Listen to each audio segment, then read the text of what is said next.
judges or court officials asking questions, seeking evidence, and conducting the investigations. Some countries have inquisitorial systems.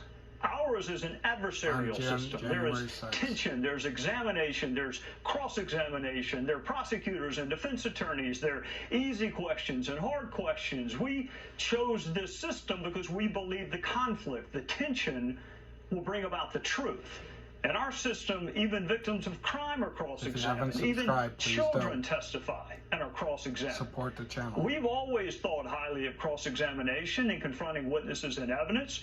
We included the right to confront in our Bill of Rights. Why? Because confrontation through cross-examination is the single best way to find the truth. I watched the January 6th congressional hearing Thursday night. 3 allegations caught my attention. Number one, the former President Trump knew he lost the 2016 election, but said otherwise. Number two, the former President Trump knew there was no dispositive fraud sufficient to change the outcome. And number three, that former President Trump was sympathetic to the cries to do Mike Pence harm. Those are serious allegations deserving of the truth. The question is, how do we find it?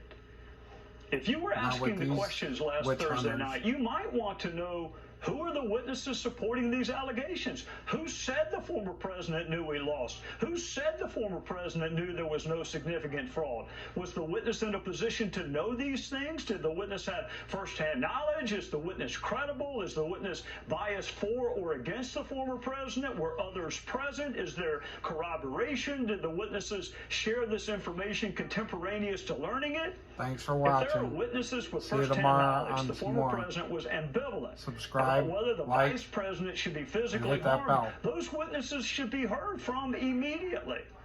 But who are they? And who will examine and cross-examine these witnesses? Nobody. Those are basic questions you ask to test the reliability of evidence. And yet, this hearing was not adversarial, and you did not hear those questions. Not yet, at least. I listened closely to Capitol Police Officer Caroline Edwards. In fact, I wrote down questions while she testified. I am pro-law enforcement. That is my bias. I don't want cops injured or abused or left to fight for their own safety against overwhelming odds, which is why I wanted to know. When did you realize you needed backup? Why so few officers assigned to serve alongside you? Where were the supervisors as the mob marched toward the Capitol? What briefings did you receive leading up to January 6th? Did any agencies provide warnings or intelligence? Did the FBI warn you? What about Homeland Security? Were additional officers needed, available? Could the National Guard have helped? Order more troops. The image of a police officer being overrun and injured should offend everyone. We should ask how it happened, why it happened, and why the officers were outnumbered. Did you hear those questions?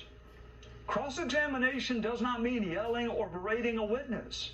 It does mean asking all the relevant questions. Congressional hearings have a host of limitations.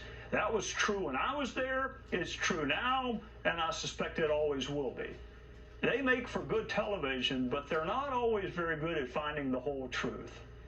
What hope you do have would come through the cross-examination of witnesses. And whether you're a Republican, a Democrat, or don't care, look for cross-examination. It's the best way to find the truth. And when there is no cross-examination, you may never know whether you got the truth, the whole truth, and nothing but the truth. We're never going to know with Nazi Pelosi. Bye. Joining us now.